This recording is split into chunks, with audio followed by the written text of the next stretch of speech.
And we had some help from a guy named Steven Spielberg, and his office called up and said, we're making a little movie about dinosaurs. It's called Jurassic Park. Steve would love to use your 3D weather. He wants something futuristic and high tech. Joining us today is Paul Douglas. Paul is a husband, father, entrepreneur, author of a few different books, I think. And what he's known for in the past is his meteorology background. And with that, he's gotten to be well known about weather and very interested in the weather patterns and climate and things like that. So we're going to talk about that a bit today. Welcome, Paul. Mark, it's an honor to be here. Thank you. Thank you. Our cast is generally about farming. And the climate is so important around the world to farmers. And the advances in data and the historical data, future predictions we can make are all very important to of our farmers being able to grow things in the future. And there's different aspects of this. There's rainwater, there's climate change, there's heat patterns that are evolving and changing around the world. And this is an area near and dear to your heart. So I'd like to hear more about your thoughts on the future of the climate and how that could affect growing food around the world. Sure. Again, I'm as a scientist, I'm open to data, and hand waving isn't going to convince me. But if there's a compelling, growing body of evidence, that gets my attention. And I was skeptical, along with most people, that the climate was in fact changing. Much of the 80s and 90s, I was like, well, I don't want to discount the possibility. I don't see it yet. And then I noticed changes in the weather patterns here in Minnesota, the upper Midwest. And the more I looked at it, it was global. Late 90s, early 2000s, almost like flipping a switch. And the theory of climate change had become a reality. The wets are wetter, the dries are drier, more weather whiplash, going from drought to flood, back to drought. And the rain that does fall is often falling heavier. It's basic physics. You warm up the air by a couple of degrees. Doesn't sound like much, but you increase the amount of water vapor, the fuel available for storms. And so rainfall rates, when it rains, it often rains harder. And we're seeing more of these mega floods that include multiple counties across the state. That's been a trend. Half of all the mega floods that Minnesota has seen since 1858 have been since the turn of the century, since 2000. Wow. So, and, we're wired to talk about the weather. Look out the window, go outside, shorts, jacket, sweatshirts, rain jacket. We're not wired, really, for climate. It's a slow motion. Weather is a photo. Sure. Climate is a 2-hour movie. And that has much detail and a plot. Yes. And a rise. Yes. And things like that. Yeah. So, I'm a meteorologist. I went to Penn State, got a degree in meteorology. The courses were great, but you don't learn how to predict the weather out of a book, a textbook. It's trial and error, like much of life, really. I think what propelled me and continues to sustain me is just curiosity. Just very curious about how the atmosphere works. And yes, the forecasts are often wrong, but the trends, at least up until recently, have been moving in the right direction. Today's 7-day forecast is as accurate as a 3-day forecast for your parents. Sure. So it's never going to be perfect, but I like to remind people from time to time that, try predicting the future sometime, whether it's in the markets, with investments, buying a certain stock, betting on a certain team. How's your fantasy football team going? And then let's talk about predicting the future. So it can be an aggravating business when we're wrong. We know it. People like to remind us, sure, but we know when we're wrong. But the science of meteorology has evolved and improved. And the new technologies are incredible. The various weather models, the supercomputers that drive those models, Doppler radar. I mean, we're blessed to have a network of Dopplers keeping an eye on the sky. It's a $10 million radar that is located at National Weather Service offices around the United States. There are 160 of these, and they stretch all the way from Guam to Alaska to the lower 48. Puerto Rico has a dedicated Doppler in San Juan. 24/7, it's scanning the atmosphere, looking not only for rain, but with Doppler, you could actually go in and derive what the winds are doing. Are the winds coming towards the Doppler site or moving away? And as such, it can detect these couplets where the air is spinning. Before you get a tornado, you have a mesocyclone. And these mesocyclones are 20 miles wide and they spin like a top. But it's all happening kind of in slow motion, for lack of a better word. Yeah, in slow motion. I mean, we can give 20, 30 minutes notice now with tornadoes. It used to be you were lucky to get 7 minutes, 10 minutes. So the advanced lead time has improved. We still have a way to go. But yeah, I mean, it saved countless lives. And there are some other countries around the world that have these Doppler networks, but but it is somewhat unique to the United States. it is very unique to the United States. And so, and this is NOAA, this is the National Weather Service. My tax dollars, your tax dollars, I think we pay $4 a year to have the best weather service in the world. And I think it's appropriate because the United States sees more extreme weather than any country on Earth. Really? Tornadoes, hurricanes, floods.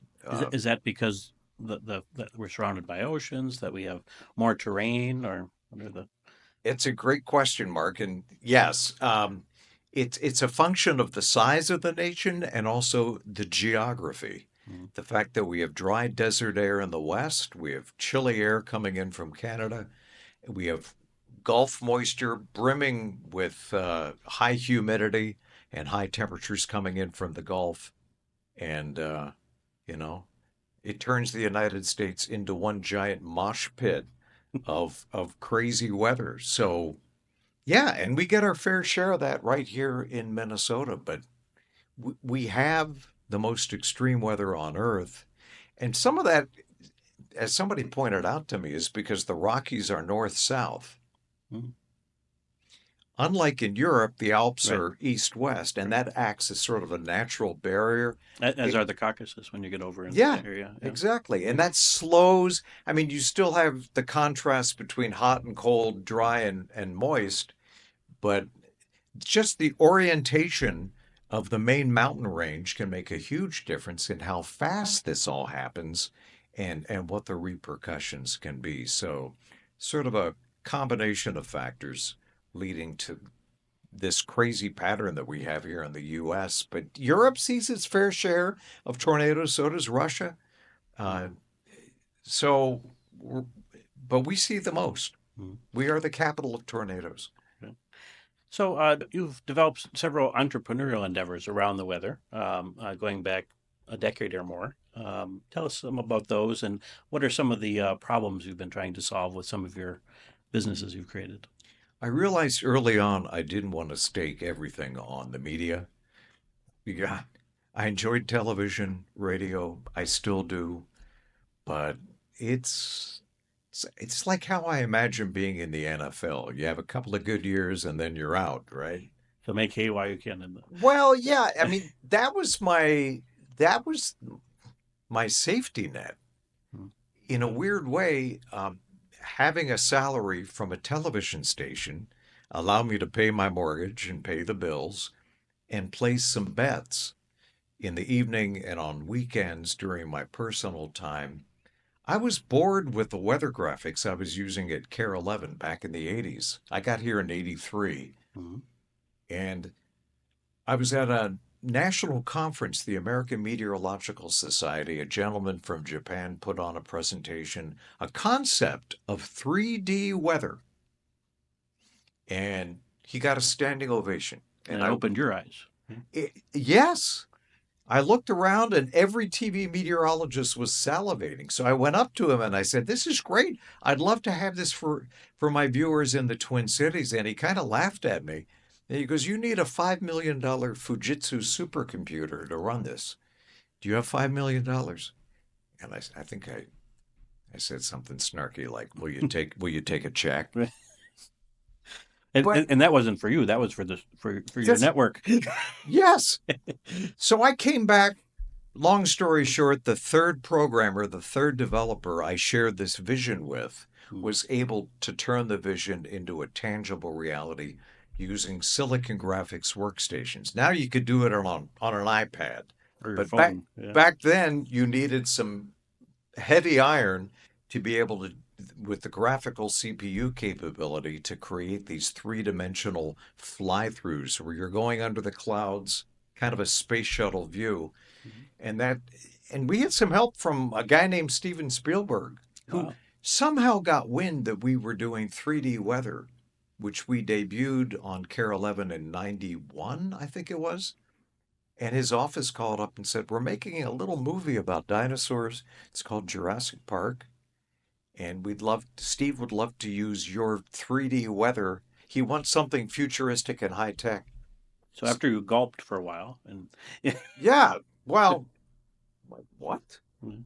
But it turns out that the publicity from Spielberg using our visuals in Jurassic Park and then later, 2 years later in Twister, that was the ultimate marketing ploy. Well, My developer and co-owner thought I had gone mad. Like, we're spending hundreds of hours creating all this stuff for what? It's a waste of time, Paul. mhm. But it turns out that, hey, if it's good enough for Spielberg, it's probably good enough for a TV station in Des Moines. Sure. Well, the value of marketing and branding. Yeah, that was a big lesson. So the problem I was trying to solve was everybody it was cookie cutter weather. Everybody had the same look, the same visuals, and I wanted something And differentiated. thinking back to the '90s, they were very basic. Yeah, yeah, it was yeah, not terribly exciting, but I wanted it to be visually compelling, and so I sold that business, and the next business was, well, it started off as a way to try to come up with a more accurate forecast for the short term, for the next 12 hours. How can we use high resolution models to make a more actionable, accurate forecast? And from a business perspective, your target there was the consumer, or was it possibly businesses that would It be was interested in that? both. It was both, and we had a licensing deal with a television station group that used these high resolution forecasts on their websites at the time. The web was still kind of new and shiny, but the business model wasn't there. In 2020 hindsight, we should have done more research. We should have done our due diligence, and we raised, God, $8 million, friends and family round, and basically squandered it on this business model of a more accurate forecast. Almost went bankrupt. We renegotiated our lease, our office lease, thank God, but we went from 55 people down to 4.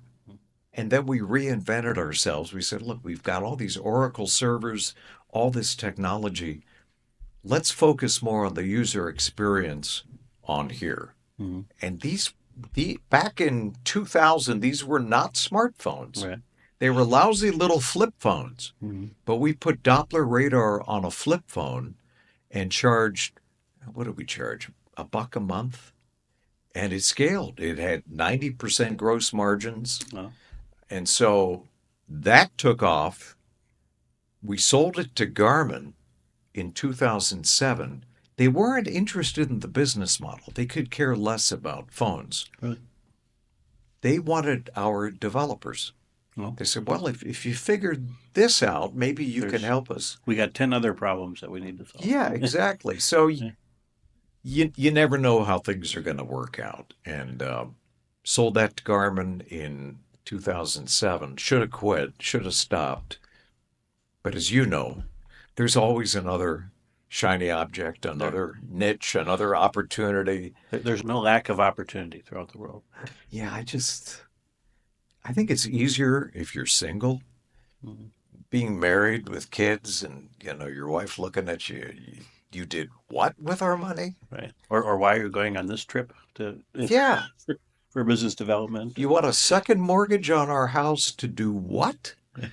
So it's, That is a tough conversation. Yeah. yeah. And I sympathize with any and all entrepreneurs who go through that. I mean, I'm a perennial optimist. I'm a glass half full guy most of the time. But and you write your business plan, but it's not going to turn out that way. There will be twists and turns that nobody can predict, new competitors, new technology. In my belief, that pathway is oftentimes for the better. Yeah. You're finding ways to refine your business plan for the Yep. better. Customers come to you with slightly different problems that you discover is maybe a better opportunity than the Yes. direction you're going. It's fear of the unknown, right? It's going to go in a direction you didn't think it would. Like we launched a new national weather channel called WeatherNation back in 2010. I did not see that coming. We were just doing 3-minute videos for local TV stations around the country, and some investors came in and said, "Hey, we like what you're doing. We like your people. Why is there only one weather channel? We got Mm-hmm. dozens of sports channels and news channels. Why is there one?" We sensed there's an opportunity. So we got off the ground uh, in Excelsior, a little regular office building. We converted into studios and somehow made that work. And then we launched a data company called Eris Weather, SaaS, software as a service, and good model. And we powered hundreds of companies around the world. And a Finnish company called Vaisala bought that a few years ago. I was one of four, founders of that. So it has been for me, it's been a series of singles and doubles. Mm-hmm. No grand slam, but I'm grateful Sure. to still be standing and whatever wealth we have, didn't come from television. Sure. It came from taking calculated risks and being And willing to pivot. One of the companies, Digital Cyclone, with the weather on the cell phone, we got down to Plan K. I remember it we're still buddies, the gentleman and I that worked together to make that happen, but we shake our heads. and along the way to Plan K, there was several times of thinking about hanging it up along the way. Yeah, Yeah. yeah, absolutely. I mean, yeah, it's a slow descent into madness. I mean, I sympathize with any and all startups. I mean, but we live in the best country, I think, on earth to start a company. If you have Sure. an idea, and it has gotten significantly easier. I won't say easier, but certainly the tools are available now that weren't available 20, 30 years ago. Everything in the cloud, new apps, new companies to help you keep the cost down while you know, while you iterate and experiment and tinker. You don't have to hemorrhage money the way you had to, I would say, 10, 20, 30 years ago. Certainly. And that's what, it's about 25 years ago I got my international start, first in the country of Russia, actually, and I didn't speak the language. And, I went over there on somewhat of a business opportunity, but of a whim. And even thinking in that 25-year span, just the ability to travel, communicate with people via email and, Yep. video conferencing, things like that. As you said, there's so many tools now that we can use to really streamline and narrow down and cut down some of the risk of trying new ventures. Let me ask you a question that haunts me. Can anyone be an entrepreneur? Paul, I don't necessarily believe that everyone can, and this is the reason why I feel that way. Is so I come from the northern part of the state, and my father was a mechanic in the mines. My mother worked at the post office, And, throughout my early entrepreneur career, my father, almost until the day he died, kept asking me when I was going to get a job. And this is after having experienced some pretty good success. So I think some people are just hardwired to have a very finite career or way of thinking in what they do. And that it's not good or bad, in what it is. I think there are some people that just don't have, in my opinion, kind of the mindset to follow an entrepreneur path, which is very difficult, in my opinion. I don't disagree with that. And at the end of the day, too, I think it's a confidence game. Mhm. Confidence is important.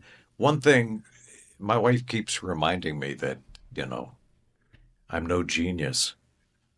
And I have to say, my timing has been good on some of these ventures, surrounding myself with people smarter than I am. But I still maintain to my dying breath that raw IQ won't get you over the finish line. I know a lot of brilliant people who have no interest in starting a company and then they wonder, well, why am I not getting ahead? I'm smart. Mhm. I think persistence and curiosity are more important than raw intellect. Mhm. I don't know. That's just my Yeah. opinion. Your Uh, results may vary. I parallel that a lot with um, so there's my favorite author since passed, but is David McCullough. He writes Sure. about history, Yeah, he's amazing. but something he talks about in his writing process is taking the time to think. So much of the entrepreneurial experience is that way also. You really have to think about what resources do you have? Who do you know? What are the problems you're trying to solve? Right. I agree. That's a great point. So with weather, so you've been blessed to, through some of your successes, to travel around the world and being interested in weather. Of course, you're thinking about weather patterns in these different parts of the world. In the farming business, so I have heavy experience in Central and South America, Eastern Europe, and these are areas that have very large scale farms. And something that we're seeing more and more is drought and problems with heat. Some critics would say it has something to do with the heavy farming that's being done in some of these areas and deforestation. Maybe there's some truth to that. So, as you travel around the world and see differences in how people react to weather and their judgment of whether or not there's climate change in other parts of the world, what type of responses or reactions do you get? Well, not too many people in Europe, where I think I've done the bulk of my travel, dispute the scientists. Sure. And I mean, there may be a few. I think Australia, there's a little more resistance, more climate denial. Mm-hmm. Um, and I'm not surprised because at the end of the day, it's a money thing, right? You have big established um, industries, the oil industry, and there's still many, many trillions of dollars of potential assets in the ground. They want to be able to harvest that, sell that, monetize that. So, I understand that on some level, and it requires a gradual, thoughtful shift to a more of a clean energy environment. I drive an electric car. I drive a gas powered car. I've got a foot in both camps. But I see, I mean, change is inevitable everywhere in every industry, and I see the writing on the wall. It just makes sense from an efficiency standpoint and just a dollars and cents standpoint. If you can turn on the lights and spend less money, why wouldn't you go that route? And Mm-hmm. so a lot of companies, a lot of countries are realizing that, yeah, we can supplement our traditional grid, natural gas powered, nuclear powered, with renewables. Are we going fast enough? Probably not. And you brought up agriculture, that is your world. I just read a report that confirmed that we are seeing more weather whiplash. I always thought it was more anecdotal, but they actually quantified that, yes, especially in other countries, in South America, parts of Asia, the swings, the extremes are trending more extreme, going from a freeze to 80 degrees in the span of a few days. And depending on what you're trying to grow, what business you're in, I mean, that can be a business killer. And Sure. so we're seeing that. And the levels of heat in the Middle East, Southern Asia, at some point, you know, you, I don't care even if you can grow the plants, if people can't be out there for extended periods of time to harvest your plants, you've got a challenge. In 2019, my local architect here in Minneapolis that I've known for 20 years and worked with, and I were invited over to the country of Djibouti to build some indoor growing facilities. So that's Djibouti's in the Horn of Africa, and these would have been facilities to supply. There's a major air base over there, and as we investigated the opportunity and did some preliminary work going in the ground over there, we determined that it was probably very similar to an environment on the moon that we're going with, with lack of water and Wow. extreme heat and things like that. Ultimately, we abandoned the project because it was frankly harder than I was willing to take on. But it was an interesting education. In the process, we talk about entrepreneurial opportunities, and it was good for me to go there and understand what those needs and things are, and apply them to other projects that I've done around the world. Do you think, I'm curious to get your perspective, vertical farming, is that a fad or is it a trend? It depends on the geography and the local climate, right?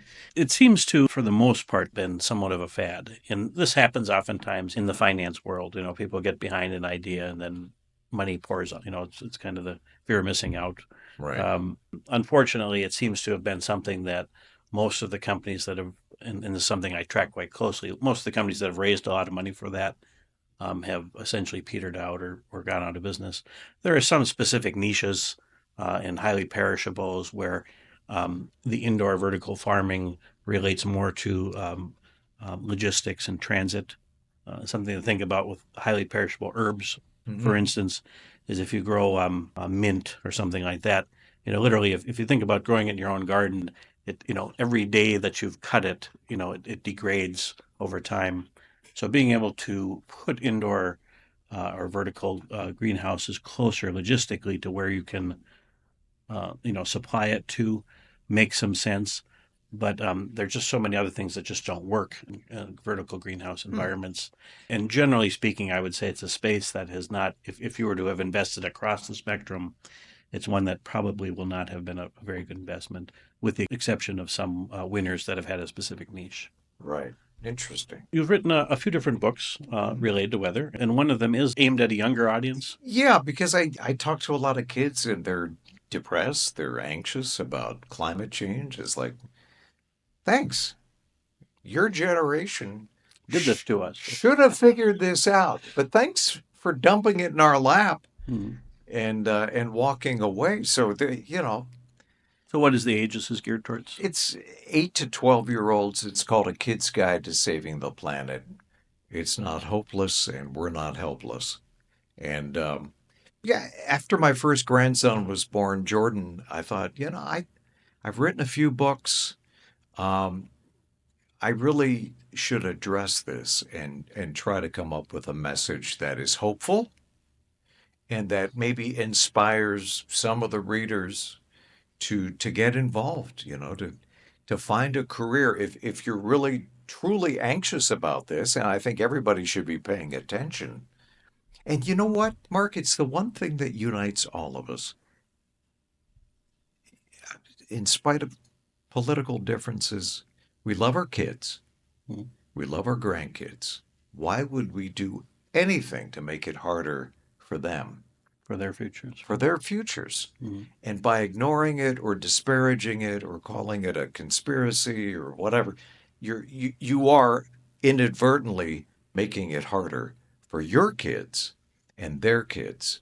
And there's going to be a reckoning. I think, you know, at some point your grandkids may say, "What did you know when and what did you do about it? Did you sit on your hands, count your money? Hmm. Or did you try to do something to make this happen faster, to try to come up with alternatives?" So, yeah, it's an illustrated book, found a great illustrator, and she took my sloppy prose and turned it into something visually interesting. And so, yeah, somebody once said, "Paul, you don't write a book to make money. You write a book because you have something to say." And so I wanted to kind of gear my thoughts towards a younger audience. And so uh, I'm hopeful that there are kids coming up with the brain power and the persistence and the vision to help people realize we can have everything we want, the lifestyle we aspire to. We can still have our gadgets. You can still drive an SUV, but you can do so a little more responsibly and hopefully save money at the same time. I drive uh, a car made in the United States, a Lucid, an electric vehicle, goes 430 miles on a charge. And I've had zero maintenance on the vehicle since I purchased this a year and a half ago. Which is a cost savings right there. Yeah, you're saving money on insurance. I travel a quarter of the amount of money per mile that I would if I was filling it up with premium gas. And so you're saving money there, maintenance. So there's always a smarter way to move forward. But I think as humans, we're wired to be resistant to change. Well, this is how I've done it. I've done it this way for 30 years, Paul, and I'm not going to change for you or anyone else. I don't know who I'm imitating there. You have someone in your mind. Sounded like my dad there. But yeah, I mean, as you know, you are living proof of this. There's always a better way. And when we become resistant to change, scared to change, you become paralyzed. And part of it is pragmatic too. I want to buy solar panels and wind turbines from American companies, not from China. And so if you ignore the problem or, kick the can down the road, you may find out fairly quickly that our competitors are overseas. We should be cultivating that capability right here. So you and I are alike in that we're renovating an old home right now into our future homes or vacation homes, I guess, respectively. Are you thinking about putting any solar on this new home? I am. My wife is an architect, and she understands and does not dispute the fact that the climate is changing. I think she's worried the aesthetics of putting big panels. And I'm like, they've got solar shingles now that actually look pretty good. And every year they get better. So if I had to guess, we have an outbuilding. We have the main cabin that we're totally reconstructing. We thought we could put a Band-Aid on it. No, it required surgery. But we have another building where we park our cars, and we built a little room above it. And I think on that building, she will acquiesce and allow me to put my solar panels up. I'd love to put a turbine up. I wish somebody would invent a small 5-foot high turbine that you could kind of hide in your hedge or hide in your garden. You could power the entire neighborhood with the winds we get here in Minnesota. That's right. I mean, instant billion-dollar valuation for that, for such a company. And I know local neighborhoods have restrictions on, nobody wants to hear them or see them, but there should be some way to tap the wind for consumers, not just for these big utilities. Well, in my case, in our family vacation property is a farm, so I've got a little bit more space. So I'm hoping to put a larger array of panels up there and hopefully make that difference you're talking about. And you can get panels now where you can adjust. They'll kind of follow the sun, you mean, or something? Follow the sun, but also that retract when there's a risk of hail. Oh, interesting. With these hailstorms, which we have here, you get 2-3 inch baseball size hail. Your solar array may not survive that, but they have some now that even automatically with no human intervention using AI. And by the way, that's a huge, I think, opportunity for meteorology and every industry. But now you can sort of protect your solar panels before those hailstorms come through, which is kind of cool. And AI, I look back, I give thanks. I grew up when I did, started my companies when I did. AI is, a huge opportunity and a huge threat, as most new technologies are. And I see applications for my business, personalizing content. We still have studios, we have meteorologists, we do weather for cable networks and local stations, but we also do briefings for big Fortune 500 companies that don't like surprises. They want to know which facilities today, Paul, are prone to flooding or tornadoes or wildfires. And so the ability to use AI to personalize so everybody gets something a little bit different based on the GPS location of your facility. Everybody has a slightly different risk profile. But yeah, will we need fewer people in an AI world working?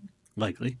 Yeah. I want to be the guy in charge of mopping up the floor of the data center that houses the AI. I mean, it is disconcerting not knowing, especially I feel for kids going to college, coming out with a degree, and can I make money with this degree, Mm-hmm. or can people now go right Phase me out. And generative AI? I don't know if you've played with it at all, but I'm increasingly impressed and a little bit terrified with how good it can be with the right prompts. Right. So what's been interesting to me is just much of my staff who are generally younger than me use it for taking notes and things like that. So I'll be so interested. I'll have a meeting. They'll regurgitate these notes back to me that have been run through AI, and I think, gee, the meeting was a lot more interesting if I read this transcript. So AI makes us all more interesting. yeah. Yeah. Ah. So do you have anything on the horizon, Paul? New projects you're working on for your entrepreneurial endeavors, or? Boy, my wife has threatened me with bodily injury if I start another company. I'm on my seventh company based here in Eden Prairie in Minnesota. Praedictix, we're doing some climate consulting. We do forensic work with attorneys, weather-related legal cases. Prove there was hail. Prove that damage was caused by flooding. I think that's going to be it. I mean, I'm always going to be interested in the weather and trying my best to keep up with the new technology. But I, With a big family and grandkids, you got to start well, changing some of your interests, maybe. at some point in your life, you realize, and we all want to do well, we want to do better, we want more, more, more.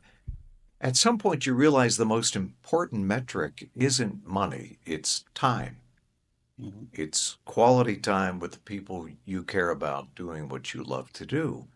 And I still love the weather, and I hope to be engaged with the weather. I'm a consumer of weather too, but I think you have to kind of know when to put your cards on the table and walk away. And so, yeah, there's always a new shiny object, something over the horizon. Well, hey, wouldn't this be cool?